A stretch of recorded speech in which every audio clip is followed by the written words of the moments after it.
اعوذ باللہ من الشیطان الرجیم بسم اللہ الرحمن الرحیم وَيَسْتَفْتُونَكَ فِي النِّسَاءِ قُلِ اللَّهُ يُفْتِيكُمْ فِيهِنَّ وَمَا يُتْلَى عَلَيْكُمْ فِي الْكِتَابِ فِي يَتَامَى النِّسَاءِ اللَّاتِي لَا تُؤْتُونَهُنَّ مَا كُتِبَ لَهُنَّ وَتَرْغَبُونَ أَن تَنكِحُوهُنَّ وَالْمُسْتَضْعَفِينَ مِنَ الْوِلْدَانِ وَأَن تَقُومُوا لِلْيَتَامَى بِالْقِسْطِ وَمَا تَفْعَلُوا مِنْ خَيْرٍ فَإِنَّ اللَّهَ بِهِ كَانَ بِهِ عَلِيمًا۔ یہ سورہ نساء کی ایک آیت آپ کے سامنے پڑھی گئی، 127۔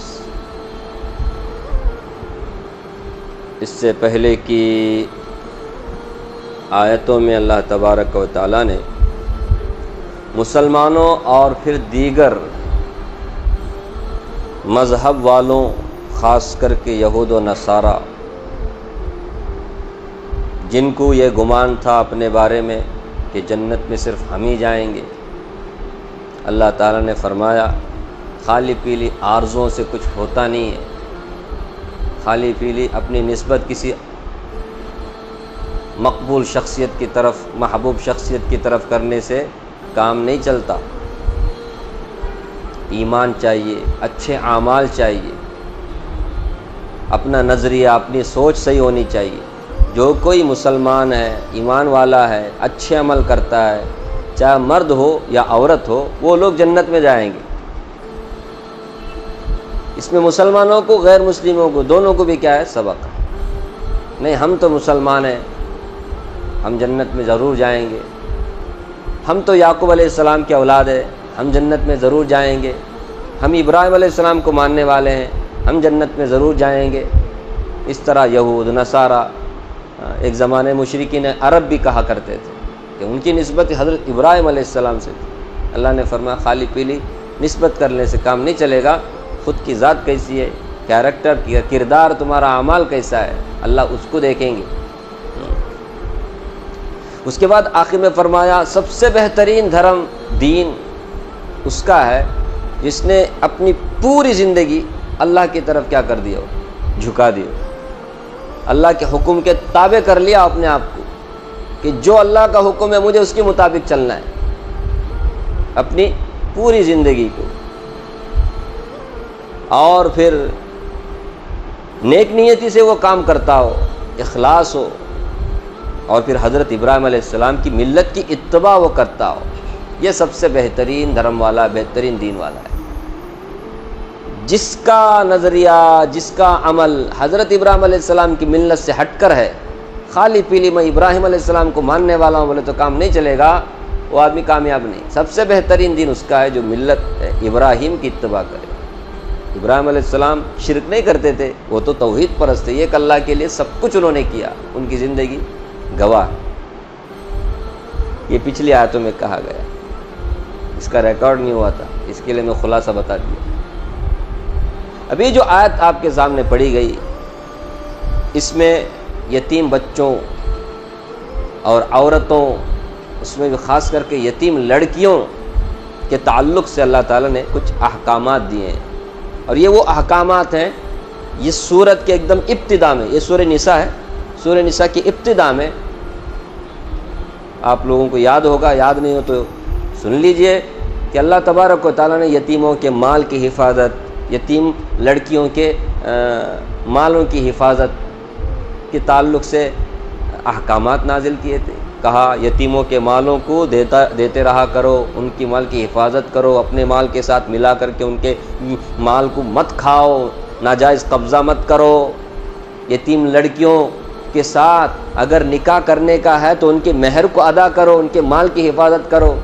تم خود اگر نکاح کرو گے تو ان کے ساتھ ناانصافی ہوگی، تو پھر ان کو دوسری جگہ نکاح کرا کے دو۔ ان کے مال کے حفاظت کے خاطر، ان کے مال کو ہڑپ کرنے کے خاطر تم کہیں ایسا نہ کرو کہ ان کو نہ خود نکاح کرو، نہ دوسروں کو نکاح کرنے کے لیے، دوسروں کے ساتھ نکاح کرنے کی اجازت دو۔ اور وہاں کہا گیا تھا کہ یتیموں کے مالوں کو کھانے والا ایسا ہے جیسے اپنے پیٹ میں انگارے کو بھر رہا ہے۔ پھر اس کے بعد وراثت کے مسائل، عورتوں کو میراث نہیں ملتا تھا، بچوں کو میراث نہیں ملتی تھی، ان لوگوں کو محروم کر دیا جاتا تھا. باقاعدہ ان کا یہ زمانے جاہلیت میں یہ ان کی سوچ تھی کہ میراث میں، یعنی آستی مرنے کے بعد میراث میں صرف وہی حق پا سکتا ہے جو لڑ سکتا ہو، گھوڑا دوڑا سکتا ہو، جو خود اپنی حفاظت نہیں کر سکتا، جو قبیلے کی حفاظت نہیں کر سکتا، جو لڑ نہیں سکتا دشمن کے ساتھ، اسے وراثت میں کوئی حصہ نہیں. ایسے میں عورتیں بھی اور بچے بھی کیا ہو جاتے تھے؟ محروم ہو جاتے، کیونکہ عورت اور بچے کمزور طبقہ ہے، ان کو کیسے ہو سکتا ہے سب کام. اتنا ظلم ہوتا تھا. تو اللہ تعالیٰ نے بتایا مردوں کو جس طرح میراث میں ملتا ہے آستی، ان کو جیسے ملتا ہے حصہ، اسی طرح عورتوں کو بھی ملنا چاہیے. عورتوں کے بھی اللہ تبارک حقوق بتائے کہ یہ عورتوں کو اتنا ملنا، مردوں کو اتنا ملنا. اس ساری سورت کی ابتدا میں ساری باتیں بتائی گئی. وہاں پر پھر نکاح کے مسائل، عورتوں مردوں کے کیا حقوق ہیں، پھر محرمات، نکاح کن عورتوں سے جائز ہے، کن عورتوں سے حرام ہے، یہ ساری باتیں سورہ نساء کی ابتدا میں آ چکی ہیں. اب دوبارہ یہاں پر اس کا ذکر ہو رہا ہے. کمزور طبقہ ہے نا، اس کا کوئی خیال نہیں کرتا. دیکھو قرآن کریم میں دیکھو اللہ تبارک و تعالیٰ بار بار اس کا ذکر کر رہے ہیں. وہ سوچتے ہیں بیچارے ہمارے کو تو کوئی بھی نہیں، جس کا کوئی نہیں ہے اس کا خدا ہے یارو. میں نہیں کہتا، کتابوں میں لکھا ہے یارو بول کر ایک زمانے میں خان صاحب بولتے تھے مرحوم. خان صاحب اذان دیتے تھے، معلوم ہے خان صاحب، یہ بھی خان صاحب تھے. کمزور طبقے کا کوئی نہیں مت سمجھو، اللہ تعالیٰ پوچھیں گے. وہ بیچارے سب ان کے اوپر ظلم کرتے، کون کے بارے میں لڑنے والا نہیں، کیس کرنے والا کوئی. وہ بیچارے دبتے رہتے، دب کے ہی زندگی گزارتے رہتے. اللہ نے فرمایا نہ، کمزور طبقوں کا خیال کرو. تو یتیم لڑکیوں کے سلسلے میں پوچھا گیا رسول اللہ صلی اللہ علیہ وسلم سے کہ کیا ہے، کیونکہ صحابہ ڈرتے تھے جب یتیموں کے بارے میں اتنے کیا کہتے ہیں، اتنے سخت احکامات ہیں کہ ان کے مال کو ہڑپ نہیں کرنا، ان کے حقوق ادا کرنا. پتہ نہیں ہم لوگ اگر یتیم لڑکیوں کے ساتھ نکاح کریں گے تو ہم حقوق ادا کر پائیں گے کہ نہیں، کیا ہوگا ہمارا. اس لیے کوئی بھی یتیم لڑکیوں کے ساتھ نکاح کرنے کے لیے تیار نہیں ہوتا تھا. افزار بھائی اس میں بھی کیا ہے، نقصان ہی ہے نا. تو وَيَسْتَفْتُونَكَ فِي النِّسَاءِ، پیغمبر لوگ آپ سے استفتاء فتویٰ طلب کرتے ہیں فی النساء، عورتوں کے سلسلے میں، خاص کر کے یتیم عورتوں کے سلسلے میں، یتیم لڑکیوں کے سلسلے میں. استفتاء، یہاں دیکھیں استفتاء، فتویٰ طلب کرنے کو بولتے ہیں. فتویٰ کسے کہتے ہیں؟ یہ فتح سے ہے. فتح کا معنی ہے نوجوان. نوجوان بولے تو طاقت والا. بچپنا، جوان، نوجوانی، جوان، پھر اس کے بعد بڑھاپا آتا ہے. ان 3-4 مراحل میں جو سب سے زیادہ طاقت انسان کو ہوتی ہے تو جوانی کے زمانے میں ہوتی ہے. جب کسی بھی مسئلے کے سلسلے میں حکم معلوم کیا جاتا ہے تو وہ مضبوط ہو جاتا ہے. کیا خیال آپ کا؟ کنفرم. یہ بارے میں کیا بھی زیادہ چرچا کرنے کی ضرورت ہے، بھائی حکم معلوم ہو گیا. نہیں سمجھے؟ ارے کسی بھی مسئلے میں آپ کو کنفیوز ہے، یہ حلال کی، جائز کی، حرام کی، ہاں کنفیوز رہتا ہے، اس سلسلے میں آپ کو فتویٰ مل گیا کہ بھائی یہ حلال ہے، نہیں یہ حرام ہے، بس ہو گیا نا. اب اس کے بارے میں چرچا کرنے کی ضرورت نہیں ہے نا، اس کے اندر ایک قوت آ جاتی ہے. اسی لیے فتویٰ کہتے ہیں اس کو. تو طلب کرنے کو، مسئلہ کا حکم معلوم کرنے کو استفتاء کہتے ہیں. اگر مسئلے کا حکم معلوم کر دیا گیا، حکم دے دیا گیا تو اس کو فتویٰ کہتے ہیں. سمجھ رہے؟ تو قرآن میں فتوے کا ذکر. وَيَسْتَفْتُونَكَ فِي النِّسَاءِ، سب سے پہلے فتویٰ دینے والے کون ہی ہیں؟ اللہ ہے. وَيَسْتَفْتُونَكَ فِي النِّسَاءِ، لوگ آپ سے فتویٰ طلب کرتے ہیں عورتوں کے سلسلے میں. قُلِ اللَّهُ، پیغمبر آپ کہیے اللہ یفتیکم فیہن، اللہ تبارک و تعالیٰ تمہیں فتویٰ دیتے ہیں عورتوں کے معاملے میں. وہی حکم سناتے ہیں عورتوں کے معاملے میں جو حکم اس سے پہلے بھی تمہیں سنایا گیا ہے. اس میں بھی وَمَا يُتْلَى عَلَيْكُمْ فِي الْكِتَابِ فِي يَتَامَى النِّسَاءِ اللَّاتِ، جو باتیں، جو احکامات تمہارے سامنے پڑھی جاتی ہیں، سنائی جاتی ہیں فی الکتابی، قرآن کریم میں، بس وہی احکامات تمہیں دوبارہ اللہ تبارک و تعالیٰ سناتے ہیں. کوئی نیا حکم نہیں ہے. اس سے پہلے سورہ نساء کے ابھی میں نے آپ کے سامنے خلاصہ بیان کیا. تو قرآن میں جو احکامات نازل کیے گئے ہیں عورتوں یتیم عورتوں کے سلسلے میں، بس اسی کا اللہ تعالیٰ تمہیں حکم کرتے ہیں کہ جب یتیم لڑکیوں کے ساتھ نکاح کرو تو ان کے مہر پورا پورا ادا کرو. خود اگر نکاح کرتے ہو تو، اگر دوسروں کے ساتھ ان کو نکاح کرنے، خود کبھی سرپرست ہوتے ہیں یتیم لڑکیوں کی. ابھی ایک مسئلہ رہتا تھا، بچے کی ماں باپ مر جاتا، اب بچی کیا ہو جاتی؟ یتیم ہو جاتی، چاہے وہ جوان ہو یا چھوٹے عمر کی ہو. اب ان کا کوئی سرپرست ہونا، سمجھ رہے؟ اب سرپرست چاچا ہو تو چاچا ہوتا تھا، تایا ہوتا تھا. چاچا تایا کوئی نہیں، دادا بھی نہیں، تو پھر چچیرا بھائی کیا ہوتا تھا؟ سرپرست بنتا تھا. یتیم لڑکی کا سرپرست کیا بولتے؟ گارڈین بنتا. اب اگر وہ لڑکی خوبصورت ہوتی تو یہ کیا کرتا؟ اس کے ساتھ نکاح کرتا تھا، چونکہ جائز ہے نکاح کرنا، چچیرے بھائی بہن نکاح جائز ہے.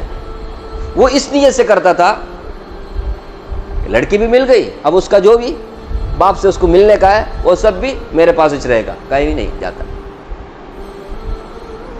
اگر وہ بد شکل ہوتی، شکل صورت میں اتنی اچھی نہیں ہوتی تو نکاح نہیں کرتا تھا، لیکن دوسروں سے نکاح کرنے بھی دیتا نہیں تھا.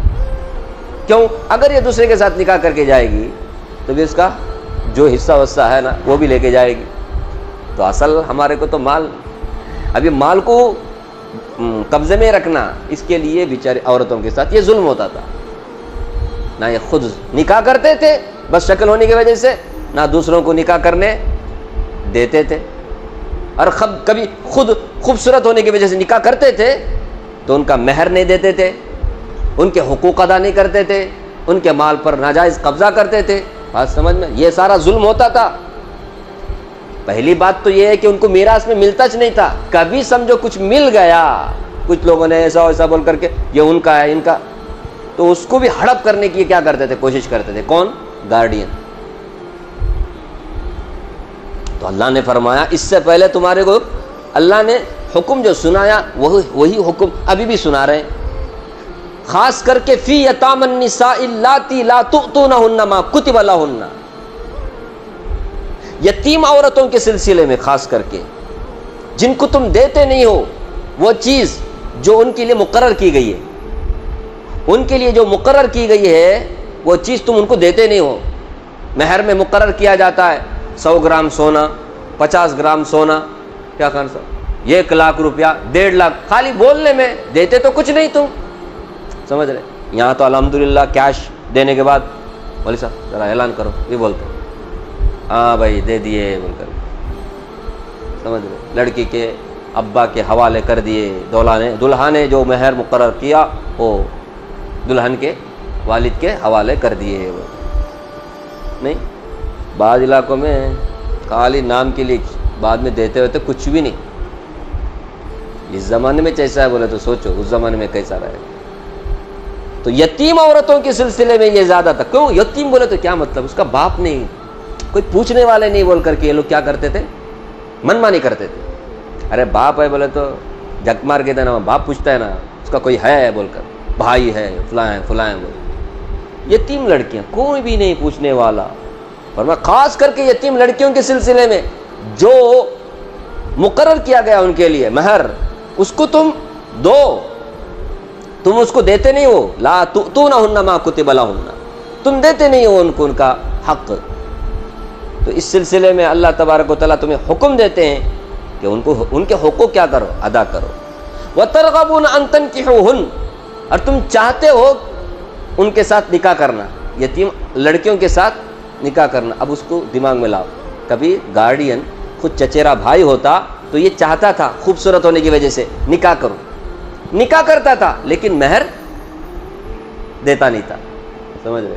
تم چاہتے ہو ان کے ساتھ نکاح کرنا اور ان کا مہر تم دیتے نہیں ہو. مہر دو، ان کا حق دو. اور اسی طرح رغبت کے 2 معنی آتے ہیں. ان آیا نہ چاہنا، فی آیا چاہنا، لفظ ایک ہی ہے لیکن معنی دو ہے، لیکن فی اور ان سے معنی یہاں فی بھی نہیں ہے ان بھی نہیں ہے، سمجھ رہے؟ ان بولے تو عین سے، تو ایسے میں کیا معنی کیا جائے؟ تو دو طرح کا معنی کیا گیا ہے۔ چاہنے کا بھی معنی کیا ہے کہ تم چاہتے ہو ان کے ساتھ نکاح کرنا خوبصورت ہونے کی وجہ سے، لیکن ان کا مہر تم ادا کرتے نہیں، کچھ پوچھنے والا نہیں بول کر۔ اور ایک معنی یہ کیا گیا تم چاہتے نہیں ہو ان کے ساتھ، تم خود نکاح کرو اور دوسروں سے نکاح بھی نہیں کرتے، دوسرے مردوں کے ساتھ تم ان کو نکاح کر کے دے وہ بھی نہیں کرتے، خود بھی تم بد شکل ہونے کی وجہ سے چاہتے نہیں ہو، سمجھ رہے؟ خود بد شکل ہونے کی وجہ سے چاہتے نہیں ہو اور دوسروں سے نکاح کرنے دیتے بھی نہیں ہو، سمجھ رہے؟ اور ایک معنی کیا ہے؟ خوبصورت ہونے کی وجہ سے تم چاہتے تو ہو لیکن ان کو ان کا مہر نہیں دیتے، ان کا حق نہیں دیتے، دوسروں کے ساتھ تم نکاح کرنے نہیں دیتے، بد شکل ہونے کی وجہ سے نکاح نہیں کرتے تاکہ ان کا مال اپنے ہی قبضے میں رہے، نکاح کر کے دیے تو یہ مال بھی اس کے ساتھ چلا جائے گا، یہ سوچ کر کے تم کیا نہیں کرتے؟ نکاح بھی کر کے نہیں دیتے، خود بھی نکاح نہیں کرتے، دوسروں سے نکاح کرا کے بھی نہیں دیتے۔ والمستضعفین من الولدان، اور جو کمزور طبقہ ہے، من الولدان بچے جیسے ہیں، یہ کمزور طبقہ ہے، بچے، خاص کر کے بچے، یہ 7 سال 8 سال 9 سال باپ نہیں ہے بیچارے بچوں کا، یتیم بچے، تو اس سلسلے میں بھی اللہ تبارک و تعالیٰ تمہیں حکم دیتے ہیں کہ ان کے حقوق ادا کرو۔ وَأَن تَقُومُوا لِلْيَتَامَى بِالْقِسْطِ، اور یتیموں کے لیے تم انصاف کے ساتھ کھڑے ہو جاؤ، سمجھ رہے؟ یتیموں کے ساتھ کوئی ناانصافی نہیں ہونی چاہیے، ان کے جو حقوق ہیں، ان کا باپ جو کچھ جائیداد میراث چھوڑ کر کے گیا ہے وہ ان یتیم بچوں کا حق ہے، وہ ان کو ملنا چاہیے، اس سلسلے میں تم ڈنڈی مت مارو، ان کے مال پر ناجائز قبضہ مت کرو، استعمال مت کرو ان کے مال کو، وہ اجازت دے تب بھی، کیونکہ بچوں کی اجازت کا کوئی اعتبار نہیں ہے، سمجھ رہے؟ بچے جب تک بچے رہتے 15 سال سے پہلے یتیم بچے بولے چاچا کو نہیں تو دادا کو تمہیں استعمال کرو، ابا اگر تمہیں بھی ہمارے ابا کے برابر نہیں کر سکتے، وہ بچے ہیں، ان کو کچھ معلوم نہیں ہے، یہ استعمال کرنے کے چکر میں بعد میں پورا نہیں بیٹا میں تیرے اچھے کے واسطے بول کے میں انویسٹ کرتا ہوں، یہ کرتا ہوں وہ کرتا ہوں بول کر کے باپ کا جائیداد سب کس میں کر دے، بعد میں کیا بولتا میں بڑا ہونے کے بعد میں وہ کیا کرنے کا، وہ پورا لاس ہو گیا، ابھی نے بڑا ہونے کے بعد اسے باپ کا آستی نہیں، کیا ہو گیا، سمجھ رہے؟ یتیموں کے لیے تم انصاف کے ساتھ کھڑے ہو جاؤ، ایسی جگہ انویسٹ کرو جہاں پہ زیادہ تر امکان ہو کہ اس میں لاس نہیں ہو، کیونکہ ایسے بھی بزنس ہے جس میں لاس ہونے کا بہت چانس کم ہے، جیسے کہ ریئل اسٹیٹ، کیا ثابت نہیں، ابھی جگہ لیے تو اسے کیا ابھی لاس ہونے کا سب سوال ہے، اچھا سونا لے کر کے اس میں لاس ہونے کا سوال ہے، کون سی کمپنی انویسٹ کر دیا، وہ کمپنی ڈوب گئی، ابھی نہیں سمجھ رہے، کرنے کی جگہ کرنا چاہیے۔ ارے یتیموں کے لیے تم انصاف کے ساتھ کھڑے ہو جاؤ، ان کے حقوق مت مارو، یہ کمزور طبقہ ہے، معاشرے میں سب سے کمزور طبقہ کون سا ہے؟ یتیموں کا ہے، عورتوں کا ہے، ان کے ساتھ ناانصافی نہیں ہونا چاہیے، کوئی بھی ان کو پوچھنے والا نہیں، ایسا مت سوچو، سب سے بڑا پیدا کرنے والا وہ خالق و مالک تم کو حکم دے رہا ہے، ان کے ساتھ انصاف کے ساتھ کھڑے ہو جاؤ، ان کے مال کو ناجائز طور پہ استعمال بھی مت کرو اور خود بھی قبضہ مت کرو، سمجھ رہے؟ اور اسی طرح نقصان ہو اس طرح کے کسی بھی کاروبار میں مت ڈالو، جو ان کے لیے فائدے کا کام ہے وہ کر سکتے ہیں، نقصان کا کام نہیں کر سکتے۔ اب نیت کون جانتا ہے؟ اللہ جانتا ہے، ہاں اللہ حکم دے رہے ہیں، اب یہ کس نیت سے کیا کر رہا ہے وہ اللہ تعالیٰ اچھی طرح جانتے ہیں، اس لیے آگے فرمایا وَمَا تَفْعَلُوا مِنْ خَيْرٍ فَإِنَّ اللَّهَ كَانَ بِهِ عَلِيمًا، جو کچھ بھی تم خیر کا ارادہ کرتے ہو، خیر کا کام کرتے ہو، اللہ اس کو اچھی طرح جانتا ہے، تمہارا ارادہ کیا ہے، نکاح کرنے میں تمہارا کیا ارادہ ہے، نکاح نہ کرنے میں تمہارا ارادہ کیا ہے، اللہ جانتا ہے۔ اچھا نکاح کرنے میں فائدہ ہے کس کا؟ لڑکیوں کا فائدہ ہے، کبھی کبھی خود نکاح کرنے میں فائدہ ہوتا ہے، لڑکی دوسری جگہ جائے گی تو اس کے اوپر مصیبت آئے گی، کوئی تکلیف آئے گی، انہیں کیا کرتا ہے، نہیں بیچاری میری بہن ہے، چچیری بہن ہے، اب یہ دوسری جگہ پتہ نہیں والا نبھتا ہے کہ نہیں گی، وہاں انہیں کیا کرتا ہے معلوم نہیں، میں خود ہی سے نکاح کر کے اس کے حقوق ادا کرتا ہوں، اس کے مہر کر سکتے ہیں، سمجھ رہے؟ فائدہ ہے خود نکاح کرنے میں۔ سمجھ. اگر خود کے نکاح کرنے میں تھوڑا سا کیا ہو رہا ہے، اس کا حق دبانے کا مطلب اس سے وہ محروم ہونے کا ایسا کچھ چانس ہے، دوسری جگہ نکاح کر کے دیں. دوسری جگہ ضروری نہیں ہے ہر دوسرا مرد کیا ہی ہو، خرابی ہو. حقوق ادا کرنے والے بھی اچھے مرد ہوتے ہیں، یتیم لڑکیوں کے ساتھ اچھا برتاؤ کرنے والے ہوتے ہیں. کچھ لوگ ہوتے ہیں اسے باپ نہیں نا، کون پوچھنے والا نہیں، بلکہ ظلم کرتے ہیں. ہاں کچھ لوگ ہوتے ہیں نہیں، کون نہیں ہے تو بھی اللہ تو ہے. تو معاملہ دیکھنے کا، سمجھنے کا سامنے والی پارٹی کیسی ہے، سمجھ رہے، پورے جانچ پڑتال کے بعد ہی تم کیا کرو، ان یتیم لڑکیوں کا نکاح خود کرو یا دوسروں کے ساتھ کرو. سمجھ رہے، دوسروں کے ساتھ ان کا نکاح کر کے دے دو. تمہاری نیت کیا ہے اللہ اچھی طرح جانتا ہے. فائدہ کس میں ہے، لڑکیوں کا، یتیم بچوں کا، اس کو مد نظر رکھ کر کے تم جو بھی قدم اٹھاؤ گے انشاءاللہ اللہ تمہارے کو پوچھے گے نیت کے حساب سے. اب بیچارہ سوچا کر کچھ اچھا سوچ کر کے دوسرے کے ساتھ نکاح کر کے دیا، اس کے ساتھ ظلم ہوا تو پوچھا نہیں جائے گا نا، کیونکہ اللہ تبارک و تعالیٰ دل کو دیکھتے ہیں. اس کا ارادہ اچھا تھا، کوئی کھوٹ نہیں تھا اس کے دل میں، نیت میں. یہ سب کون جانتا ہے؟ اللہ جانتا ہے. تو دونوں آپشن ہیں، خود بھی نکاح کر سکتے ہیں، دوسرے سے بھی نکاح کرا کے دے سکتے ہیں، لیکن ان کے حقوق ادا ہو اور نیت اچھی ہو. فائدہ یتیم لڑکیوں کا ہو، اپنا صرف فائدہ دیکھ کر کے نہیں کرنے کا کام. یتیم بچوں کے، بچیوں کا، لڑکیوں کا فائدہ مد نظر رکھ کر کے جو بھی قدم اٹھاؤ گے انشاءاللہ اللہ تبارک و تعالیٰ اس پر اجر ثواب دے گے، پکڑیں گے نہیں. اللہ تعالیٰ تو تمہارے نیک نیتی کو دیکھتے ہیں. وما تفعلوا من خیر، جو بھی خیر کا تم فیصلہ کرو گے، ارادہ کرو گے، اللہ اچھی طرح جانتے ہیں. مطلب اس سے ترغیب دی گئی، خیر کا فیصلہ کرو، خیر کا مشورہ کرو، جو بھی اس کے لیے فائدے کا کام ہے وہ کرو. خود نکاح کرنے میں ہے فائدہ، خود نکاح کرو. دوسروں سے نکاح کرانے میں فائدہ ہے وہ کرو. سمجھ رہے؟ تو یہ اثر ہے یتیم لڑکیوں کے سلسلے میں خاص کر. اب آگے بھی عورتوں کے حقوق کے سلسلے میں بات آ رہی ہے. معاشرتی مسائل ہے جسے ہم کوئی اہمیت نہیں دیتے، اللہ کھول کھول کر کے بیان کرتے. اتنا کھول کر کے نماز کے بارے میں بھی نہیں ہے. نماز پڑھو بول کر ہے، لیکن نماز کیسے پڑھنا، رکوع کیسے کرنا، سجدہ کر، کچھ بھی بحث نہیں حدیث میں. لیکن معاشرتی مسائل، اس کو گھریلو مسائل، خاندانی مسائل، اس کو اللہ نے کھول کر کے بیان کیا ہے. اس لیے ہم سب کو چاہیے کہ جیسے ہم عبادت کرتے ہیں ویسے ہمارے معاملات اور معاشرت بھی اللہ کے حکم کے مطابق ہونا چاہیے. ہم سوچتے ہیں نہیں، دین کا جو کچھ بھی ہے تعلق مسجد کے حد تک ہے، باقی منمانی کر سکتے. منمانی کر سکتے تو پھر اللہ تعالیٰ تک کھول کر کے کیوں بیان کرتے؟ کیا خیال ہے؟ اللہ تعالیٰ مجھے بھی آپ کو بھی رسول اللہ صلی اللہ علیہ وسلم اللہ تبارک و تعالیٰ کی کتاب پڑھنے، سمجھنے اور اس کے تقاضے پہ عمل کرنے کی توفیق عطا فرمائے.